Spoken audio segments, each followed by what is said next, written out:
Okay, what's going on, guys? And welcome to a brand new episode of Energized. Ross, introduce the guest, man. We have the creator of the bread batch, Mr. Niall Ryan. Niall, how are you doing? And tell us a bit about the bread batch. Very good. Yeah, well, look, it's coming to a point now where it's starting to go into I'm calling it a phase 2, but I started it in October 2017. The whole goal of this is just a tool for me to maneuver around this industry, to be honest. Like, I'm not looking to be like a news guy or anything like that. But what the goal was, right, I need to get contacts and I need to have a platform where I can be able to connect that to my face later on.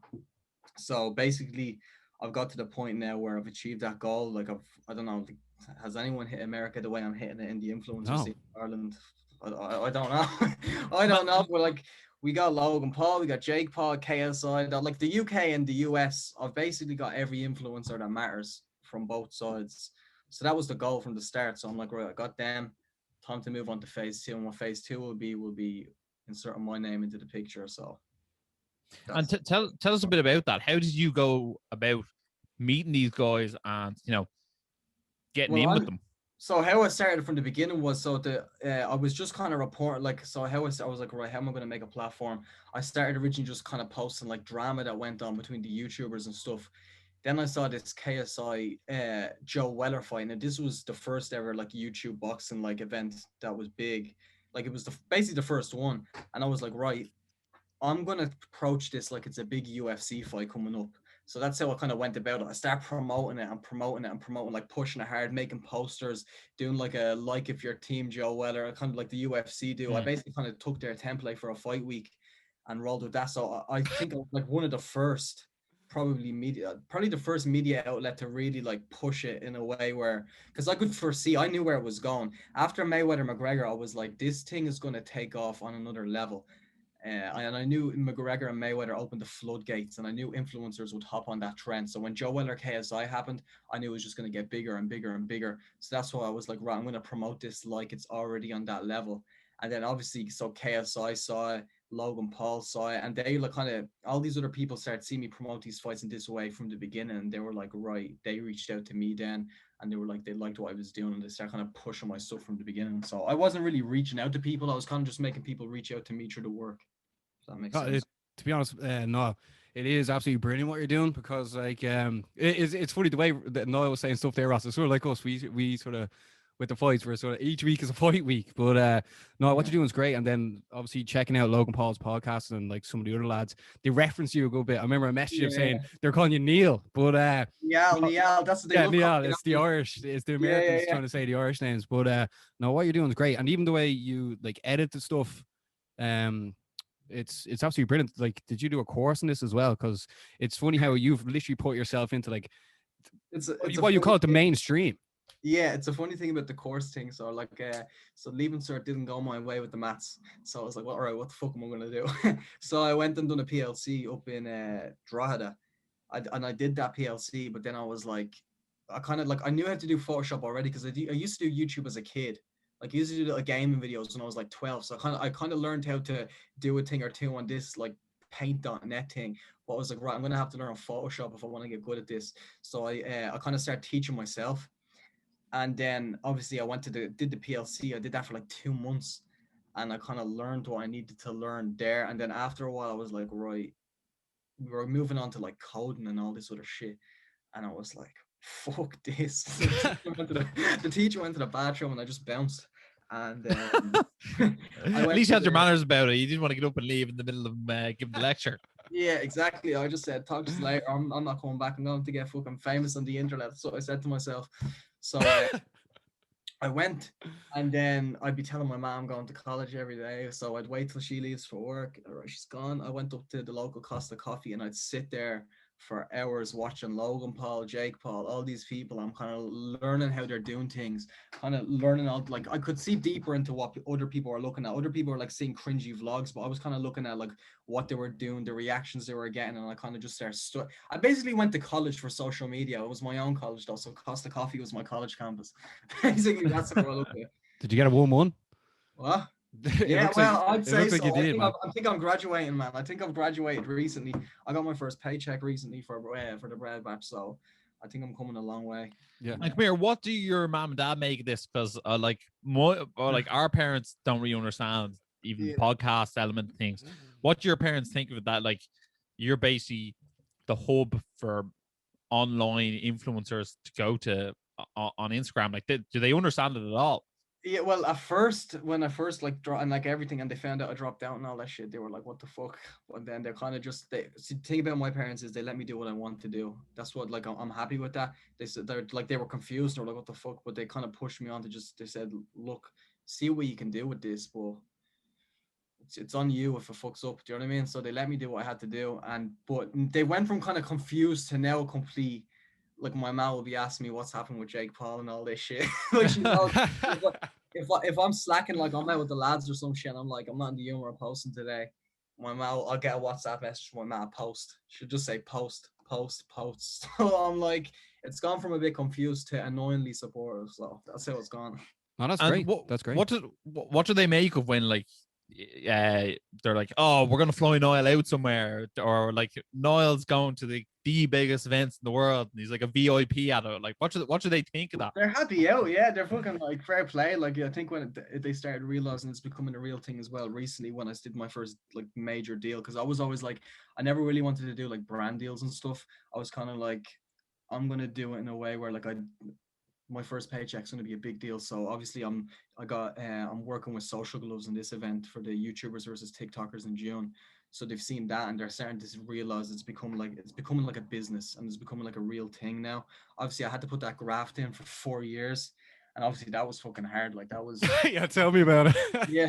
It was fucking like no payoff, just kind of wondering like there's obviously doubts and stuff. You're like, oh, like where's this gonna go? Do you know what I mean? Like you have a vision in your head, but you're like, when you're constantly putting into work, and then like just not fucking money and like you're getting older and shit. Like I'm fucking nearly 23, so I'm like, right, this is gonna have to start fucking hitting before I fucking.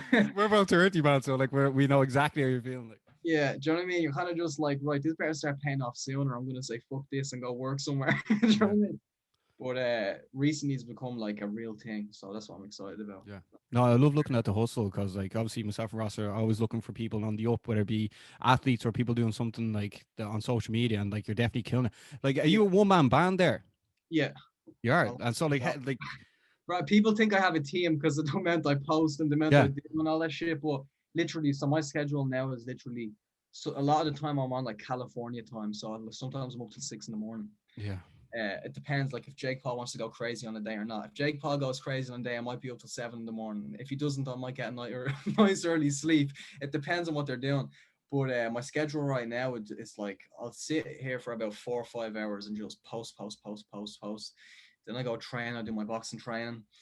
Either like I'd have a weight day or a boxing day, and then other than that, that's all I'm doing. I'm eating, sleeping, training, and then posting. Grinding. So yeah, that's all I'm doing. And tell us this, Noah, would you be ever interested in getting in the ring yourself one of these days against one of these guys? You know what I mean? Because I've seen the gloves. You know what I mean? I've seen the subtle hints at it. Yeah. Well, look, I'm gonna say the last thing the influencers will want is another young, confident Irish guy getting in the ring that can actually fucking fight. That's all I'm gonna say. They don't want another Conor fucking McGregor or anything like that because like that, they can't talk like us. Do you know what I mean? They can't like the conferences will be easy.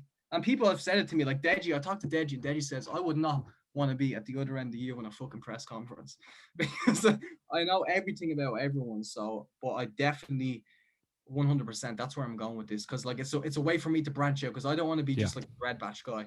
So I'm like, all right, how am I going to make my name for this? And I know so what the TikTokers are seeming to do is they're like, right, they're going this boxing route to kind of get rid of that TikToker kind of fucking label that's thrown on them. Yeah. So I'm like, I think I'll have to do the same thing. So I'll have to get in the ring and I don't care, man, put whoever in there with me and I'll just do what I have to do. But that's class. Yeah, I'm like going back to the old McGregor quote, stay ready so you don't have to get ready. So I'm training every day.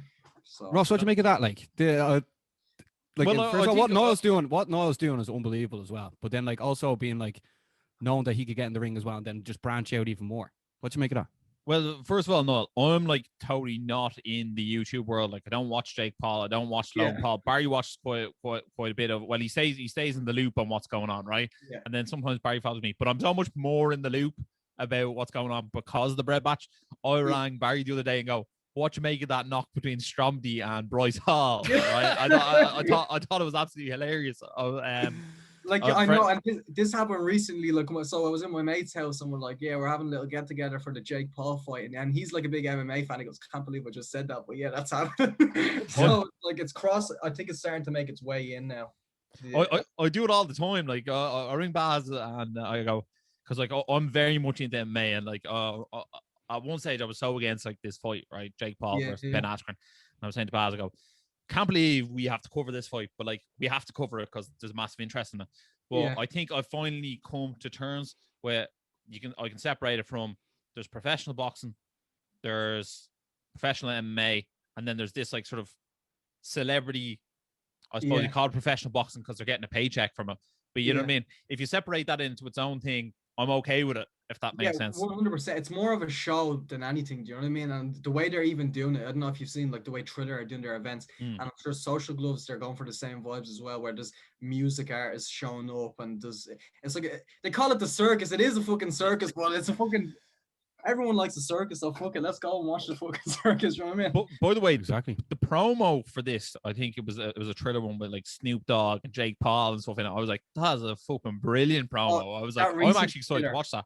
Yeah, the one with the fucking I think Doja Cat and everything was in it. Yeah. I know. Oscar De La Hoya was at the start of it, wasn't he? Yeah. That one was sick. I saw that and I was like, right, like the production value in this is like absolutely top of the range. You know what I mean? Yeah. Like sometimes I have to like Baz sends me links, but like, do you want to watch the press conference? I'm like, oh, I don't know if I can watch the press conference because I see it almost a bit cringy because more so because I look at Ben Askren and think like he's a curly haired like man who's retired, has already had a hip replacement and like is just looking for a nice payday. You know what I mean? Yeah. Like he doesn't take Jake seriously, as in like I know Jake could easily beat him in this boxing match, but like I think they both know if it was, you know, if they were on the street, as Ben Askren would say, he'd homicide him. You know what I mean? Like, great quote. His wrestling is like next level compared to someone who doesn't do wrestling or maybe did wrestling in college. But as a bout itself, it is interesting. It is interesting to see kind of the young guy who's known as a YouTuber. Although, like, you know, he's been boxing training for 3 years, and it's not like he doesn't, you know, get the best people in. You know what I mean? BJ Flores is no joke. And he's going in there and he's fighting an MMA veteran. Sometimes I think it's almost, you can see the headline: YouTuber beats UFC fighter. You know what I mean? I know what he's going for. I know, because people who don't understand anything about the fight game are going to be like, "Oh my god, Jake Paul bet a UFC fighter." So it's smart marketing on his part. Yeah. But at the end of the day, like I think fight fans know, like, look, he's a wrestler. Like I was having this conversation today where it was like, so obviously there's some MMA fans obviously who believe that fucking Ben Askren still has a chance. And he was like, look, he took those hits from Robbie Lawler that time. He fucking, obviously when he was dropped on his head and shit. And then obviously fucking, he's taken smacks off real fighters before. But I'm like, right, but there was always the threat of the takedown. Like, what's going to happen when he can't wrestle? Do you know what I mean? Is because he's just going to keep clinching and the ref just going to keep saying break. Eventually, like, there's only so many fucking smacks to the head you can take before you're on your ass. Do you know what I mean? So, yeah. What do you sort of make of Jake Paul as a person as well? Do you think he's like the number one, like, social media influencer? I'd say him and Logan in terms of making the biggest waves in the mainstream. Him, Logan, KSI are kind of put in their own bracket of influence, while the rest are kind of like in the middle. I'd say KSI, Logan, and Jake have kind of like made that crossover into the mainstream already, which other influencers are trying to do. And I think it's going to happen for more people. Like I'd see, I think Bryce Hall's going in that direction as well. Any other ones? I'd say Bryce Hall and Taylor Holder are the only kind of male TikTokers that I think are going to last. And you think they're going to stay in the boxing as well? Because obviously they're doing the YouTubers versus TikTokers. That's why, like myself and Ross, we've been covering this since the Joe Weller KSI fight, and then like KSI Logan Paul, and then as I said, Logan Paul too. Yeah, but then you see Ariel Helwani interviewing these lads as well, and it's just like, this is crazy how it's now the real thing. It's weird. I called this. I said back in, because I remember, right, so when Jake was thinking about fighting Gibb and he was just going to spar him in his back garden. And I said to Jake, I think you're going to KO him in one round. And I did call that one. Eventually the fight did get put together and I knew Jake was going to KO him in one round. He got clipped in his fucking fight against another YouTuber who can't even fight as well. Do you know what I mean? I knew Jake was going to KO him. And then I said that, and then I said to Jake, what did you say before I went on that thing about Gib? The way it's just sort of changed. Like, Yeah. I said, Jake, the way this is going, if you fight Dylan Danis and all these other people, it's going to end up with you on ESPN. It's going to end up with you getting interviewed by Ariel Helwani. I knew from the very beginning. I have stories archived from 2018 where I was saying like that's the direction this is going to go in, and I knew, and that's why I hopped on it, and that's why when like YouTube boxing season comes, the bread batch just becomes solely about that, because at the end of the day, that drives the most numbers. But like obviously, so like when YouTube boxing season slows down, I'll go into other things. But when it's YouTube boxing season, I just fully fucking push with that. So no, what is it about? No, what is it about that? Like, you seem to just have that thing in the back of your mind. I don't know what it is. It could be like a creative thing, or maybe you see the obvious. But like, what really made you click on this boxing thing? Like, you seem to be like a couple of steps ahead of other people. It's not every day myself, Ross, talking to people that know so much about social media. You know. I think it was. I think it's just one is a combination things. The way I fucking think, I've always thought like I feel like I think fucking different to other people about a lot of shit. Like all my friends say, like when they've talked to me and shit, they get motivated to actually fucking do stuff. Do you get me? Like they always say every time they have a conversation with me, they want to fucking do more. And then also, I think I discovered Conor McGregor as well. I think he's an influence on a lot of us from here, but I think I discovered him at the right age because I didn't have any confidence when I was like 16 and shit. Like I was the guy who was afraid to walk in the gym when all the big lads were there and shit. You know what I mean? But I discovered McGregor, I think 18. I think when that Notorious documentary was on RTE, I think 2015 or some shit. So just coming out of secondary school, I just started listening to him, and then it's kind of just everything started falling into place in my head, and I started looking at everything different, and then I just kind of applied a lot of the things he said to the social media game, and then I was kind of like able to like even like some of the things that will happen on the internet, like I've kind of like manufactured it. Do you know what I mean? Like, all right, I'm like, oh, I'm in the mood of beef today. Okay, what will I do? And I'll get Jake Paul and Tommy Fury fucking like I'll throw like, who would win in a fight? I actually forgot that. I forgot that. Yeah. I'm like, who would win in a fight, Jake Paul or Tommy Fury, randomly out of the blue, and everyone's like, why the fuck are you asking stupid questions? And I'm like, let's see what happens. Next thing, the next day, fucking, I knew he was going to see it because he did his way in. He was sitting in this hotel room doing nothing. I saw him on a story just chilling there, like fucking eating food. I'm like, he's definitely going to see this post. Next day, Tyson Fury all of a sudden is calling out Jake Paul on his Twitter to fight Tommy. I'm like, he fucking definitely saw that and said that to Tyson. And then obviously Jake responded. I was like, perfect content for me. And it just drove numbers for that week and went up. Ross, what you make of that? What you make of that, Ross? It's absolute genius on your behalf, Niall, and it's actually it's so good to see, and so class to see it's coming from Ireland. Are you in constant contact with Jake Paul nearly every day on like what you're putting out? Not every now and then. Like we don't talk as much. Like every few weeks, like we'll like say something or like order, but like other than that, like not like flat out. But like when we do talk, we'll talk, and then he'll like send me like sometimes he'll send me shit like that I may not seen. But like other than that, not as much. Logan, the whole lot. Like I'll talk to all of them maybe like every few weeks. Do you get me? But I wouldn't be like flat out messaging them or anything like that. I let them do their thing. And are these guys giving you like exclusive content to put on the Bread Batch as well? Being like, here's a little snippet from something that like maybe hasn't been seen anywhere else. Not really. No, I'm just getting most things off Twitter and fucking like I just something pops up on Twitter and I'll like throw that up, or I'll just see their YouTube videos. You get me? But exclusives, I get them sometimes, but like it's not regular. Obviously, as time goes on, you get more used to chopping and editing and stuff, and things become a bit more simpler. Ross, you know yourself from clipping up these little videos. Like, is this now just handy enough for you? Not like handy, but like you sort of know that you can do it quick enough. Yeah, I'm on autopilot now, man. I'm just fucking done. Done. Do you know what I mean? Like I'm not fucking.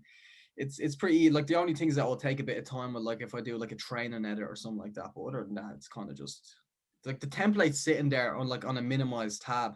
Something happens, like bring it up, slot it in, done. Do you know what I mean? And what about the name, the Bread Batch? Sorry, Ross. I was about to ask the exact same question. Yeah, okay. You can ask then.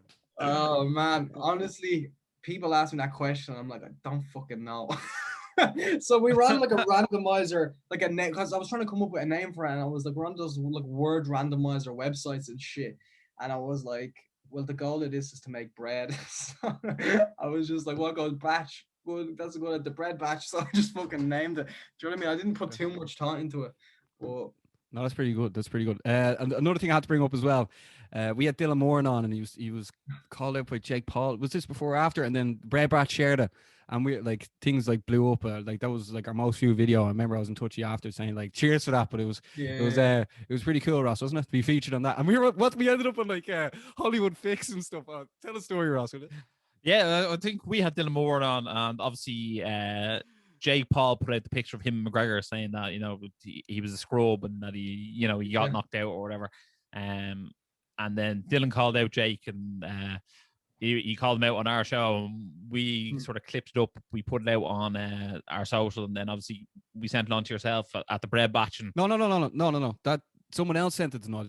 We didn't send it to Niall that time. do we know? No, Oh, okay. The time after we did, but the first time we did. Well, then you tell the bleeding story. Well, you were there, man. Here, this is the domestic. We have to stop this. But yeah, Noel like shouted us out on the bread batch, and then things like went pretty crazy. Like we were getting featured in like the Hollywood Fix and stuff. This is very Noel's used to this sort of A-list treatment, but like it was random for us too, lads. But I think Hollywood Life. I think it was something like that. Yeah, it was. I'm good with the boys, and I think your man Nick from Hollywood Life must have seen it, and he must have got it up. Yeah, it was good. That was a funny week that was with the fucking Dylan Moran, and I've actually been talking to him with my boxing and stuff. It could be a thing where I train. He could be part of the training camp for when I finally fight. So that could be a thing. Do you know what I mean? So that's brilliant. He's an absolute gent. He's an absolute gent. Yeah, I think he's in the top 3 most appearances on Energized. Yeah. But then like right lads, we look at the fight this weekend. Obviously, Jake, like he wanted to fight Dylan Danis. Dylan Danis was on Andrew Schultz's podcast saying that he was actually meant to fight him. He asked for a month. He asked for the fight to be put back a month. Jake's team declined. So Jake is now fighting Ben Askren. Obviously, Jake's had 3 boxing matches, 1 amateur and then 2 pro. And like realistically, the amateur one was actually his hardest fight. Ben Askren, he's making this. Deji gave him a good go. Then Ben Askren obviously hasn't competed in boxing. No, we'll start off with you, right? Looking at it now, what do you see the outcome being in this fight? First round knockout, Jake Paul. First round knockout, Jake Paul. I think it's going to be Nate Robinson again. It's going to be a meme everywhere. That's what I see happening. I'd honestly, I'd be very fucking surprised if Jake doesn't win. I'd be very surprised. Like, you'd have to be some bullshit talker to say the things Jake said. Like, when I look at Jake, I just believe what he's saying. And I honestly believe in his ability. I believe he has a good camp around him. And I believe he's just going to get in there and fucking starch him in the first or second round. It's going to be a quick one. So don't go to the bathroom. Ross, what do you think? And by the way, Jake Paul, 23. Like, I can't believe he's even created this world for himself at 23. Ross, what do you think the outcome's going to be? No, I've sort of come to the conclusion where when I ask every time, I lie to myself and say Ben Askren's going to win, but I don't believe it really. Look, Jake Paul is so much younger. He's in better shape. And one thing I think that is almost very evident is Jake Paul's taking this very, very seriously. I don't think Ben Askren's actually taking it that serious. I think he can show up on the night and just win by his divine right. And I don't think that's going to happen. But Ben's a tough character, so I'd say maybe 4th round knockout for Jake Paul. Yeah, right. So Jake goes at everything like 100 miles an hour, and I think he knows that if he loses to Ben Askren, it's going to be fucking embarrassing. Like, he can't lose to Ben Askren. Like, whatever if he loses against fucking McGregor whenever they fucking fight. But as far as Ben Askren, like, that's just going to be like, and I don't know if it's going to be the be all or end all, even if he did lose, because at the end of the day, Logan lost to KSI, and he's fucking doing all right for himself. Exactly, yeah. But he definitely can't lose. I think Ben, though, I think he's letting it on that he's not taking it seriously, but I imagine he is as well, because at the end of the day, he fucking looked a lot better on the pads in that open workout. I think he's been fooling a lot of us in those videos he's been putting up, because some of the videos he puts up and he's fucking hitting like that, you're kind of like, what the fuck's he doing? But then you see the open workout yesterday and you're like, jeez, he looks all right. There were snappy combinations he was throwing. So he's still a bit stiff though, isn't he? You can like. Well, there's no movement. Yeah. Put it this way, he won't be doing a backflip or anything in there. No, 100%. Yeah, he's going to be clinching for his life, I'd say. That's what I think it's going to be messy looking. Usually when we do our either our combat shows, like if 2 people pick one person, I'll pick the other. But there's something about Ben Askren looking so stiff that I can't put my money on it. Whereas Jake is you can see you can see he thinks that he could lose everything if he loses. Like, just he doesn't want to be mean. It means more to him if he loses rather than like Ben Askren's like, here, look, I'm just going to hang it up if I lose. But I think Jake Paul is going to win. And another thing as well. So to shout out to all the Jake Paulers, even though Ross was part of the Askren army during the week, but it's more what I find interesting, not the actual fight itself. It's more like what happens after. Like, if Jake Paul gets on the mic, who's he going to call out? Is it going to be Conor McGregor? Is he going to say Dylan Dan? Like, that is going to be the more interesting thing. And then, as we've said here, TikTokers are going to be fighting, YouTubers going to be more of these events. KSI is going to fight. I don't know if KSI is going to fight again. It seems like a long shot now. He's so focused on music. I don't see KSI Jake Paul happen at all. Well, who knows? Like, these events will keep rolling. I mean, but yeah. It's more the entertainment value that like boxing is really, really lacked, that these lads are bringing in and stirring the pot. Like, yourself now, this is pure content, so like it'd be better for, this is going to sound weird, but it'd be better for the people, as in the people that love entertainment, for Jake Paul to win. Oh, 100%. It'll give more longevity to it, and it will just kind of make it more like what's the word that fucking I'm looking for? Like, certified, legitimate in the fucking fight games. You know what I mean? Yeah. But as far as like fucking Ben Askren and I'm a big fan of Ben Askren as well. That's the thing. Like, he's a really, really nice guy. I don't think Jake knew what his real personality was like before he signed the contract. But no, what do you expect now if Jake? Let's just play devil's advocate here, because like, realistically, if Ben Askren wins, he'll probably just sail off into the sun doing his coaching, and then like, fair play to him, he fully deserves it. He's a great career. But if Jake Paul wins, no, what do you sort of foresee happening? Because like, you're in the loop, so let us know what you think, bud. It's either he's probably going to fight Danis or fucking Diaz next. I reckon that's what he's not going to get McGregor straight away. McGregor's not going to give him that straight away. Do you know what I mean? So McGregor's I think he's more focused on having actually a good final run in the UFC. So I don't think he gives a shit about Jake Paul. I think as far as McGregor's concerned, he's kind of just like, I'll do that when I have the time for it. Do you know what I mean? Like, he's kind of like, I can do that rolling off the couch in his head. I think that's what McGregor's thinking. So I think fucking Jake's I think it's going to be Dylan Danis. I think that's what we're getting next. Ross, what do you think, bud? You love to be a matchmaker? No, I definitely think that Dylan Danis fight is the only one to really make, to be honest. I feel like Dylan Danis has given up on the MMA game to try and get a boxing fight with Jake Paul. And I think that's the only fight to make. Although I do think if Ben Askren manages to win, like, him versus Dylan Danis in a boxing match is the last thing anyone wants to see. But like, let's be fully honest here. Jake Paul is the draw. And I think Jake Paul, he needs to keep winning for Triller to keep throwing him out there and making this big spectacle. He's like their main man now, like their golden boy. So I think that's fucking, for Triller to have longevity with the Fight Club. They're gonna have to. Jake's just gonna have to keep fucking winning, and like the devastating fashion he won last time. So yeah. And Niall, obviously, Logan Paul showed up at WrestleMania there the other night. Do you reckon that could be something in Logan Paul's career and WWE? Because I know you were talking about sort of KSI, Jake Paul, and Logan Paul being in their own bracket. But I feel like Logan Paul has now sort of become a media darling out of the three of them. And I feel like he's now almost the most well received by the general public. Well, I think the WWE now are looking at fucking what's going on with this boxing, the influencers scene, and they're probably thinking in their heads they have to catch up to the times.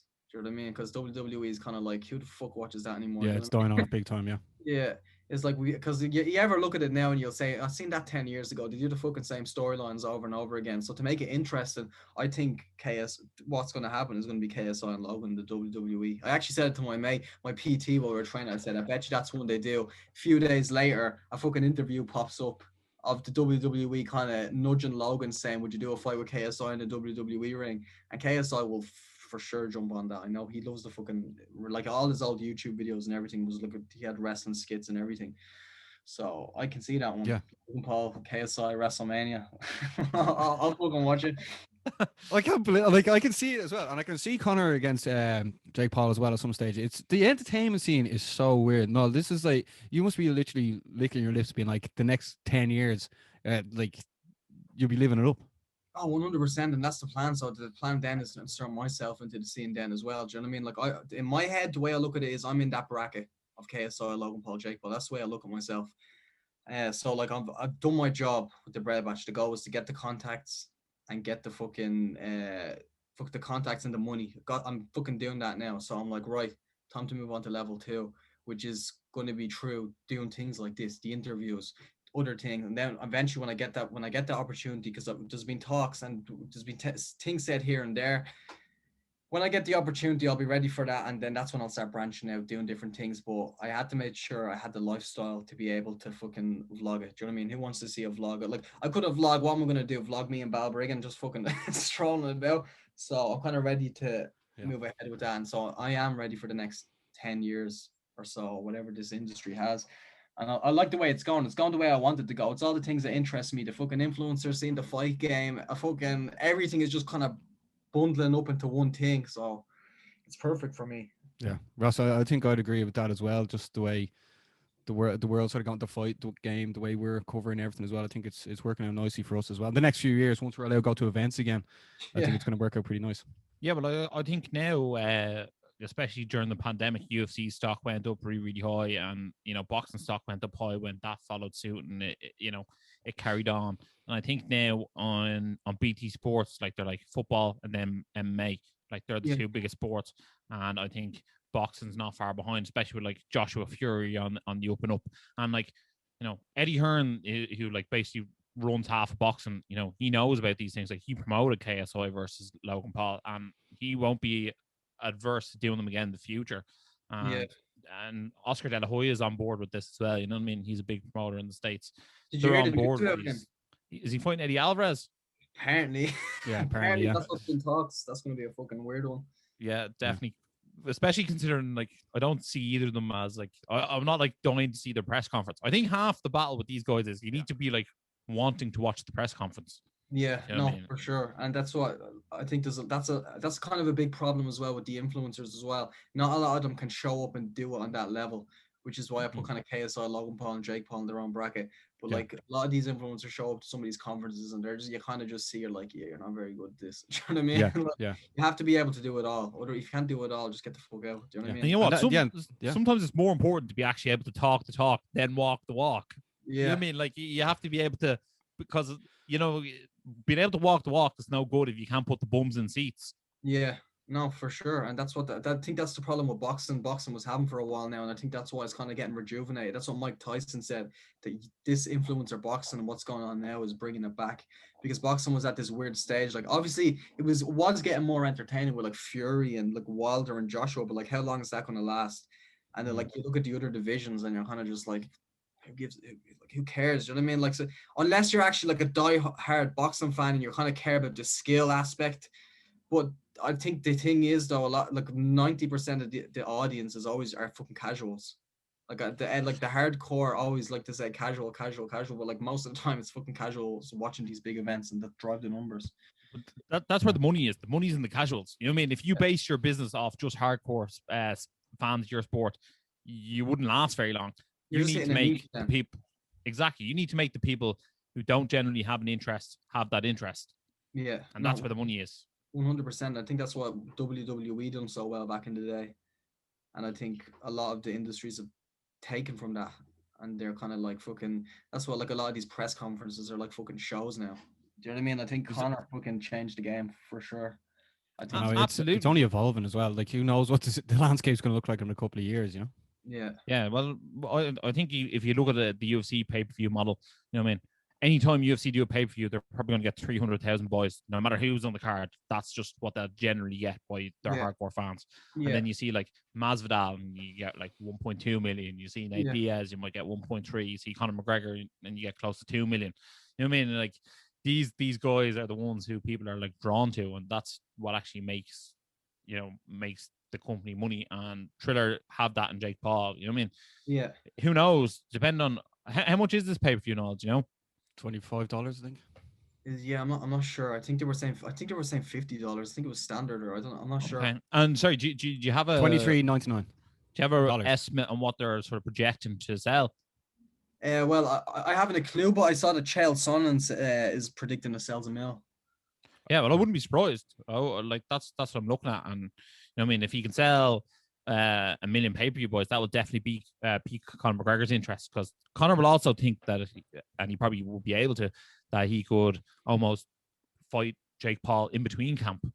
in between. Yeah, probably fights. as a little warm-up type thing. Yeah, 100%. And like that's how that fight could happen. You know what I mean? You wouldn't even necessarily need to take time off. It could be instead of going sparring that day, he goes and fights Jake Paul that day. That's how it looks like. Yeah, it's fucking gas when you think about it, because Jake sees this as like a competitive thing, but McGregor will be looking at this as a little warm up before his real fight. Folks, so. Yeah, when I collect that bag. Yeah, we referenced earlier that like it's gone even to another like level, as YouTubers are going to be fighting TikTokers, and this is going to be on June 5th. So now we're going to have to get you back on in the build up to that as well. But before we let you get back to all the madness, because like literally everything's going down tomorrow. Oh, sorry, Saturday. Who you said you would like to step in the ring? Is there anyone in particular you've your eyes set on? Whoever, I don't care, man. Put whoever in there, and I'll fucking do what I have to do. Do you know what I mean? I'm just staying ready, and I have been like. And do you know what the funny thing is about all of this? I'm sitting, we're in the shed, right, and I'm with one of the lads up in my local gym, right. He's a PT. He's not even a boxing coach.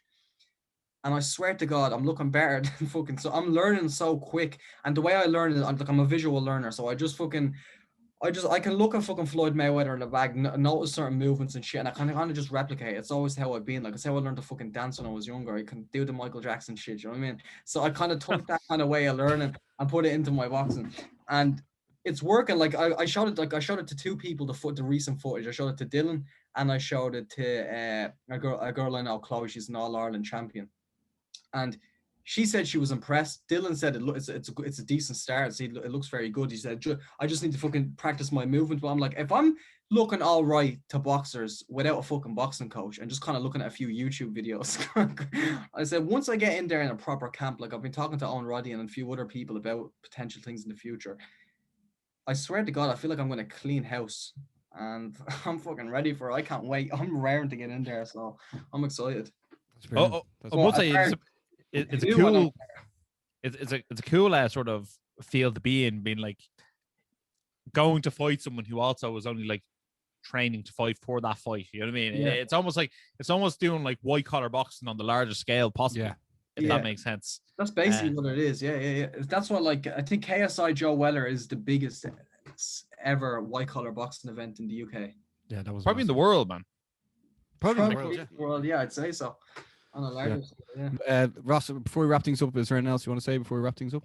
No, I just want to thank Niall. Thank you so much for coming on. I know you've never done an interview before, so it's nice to get the first one in the books. You know what I mean?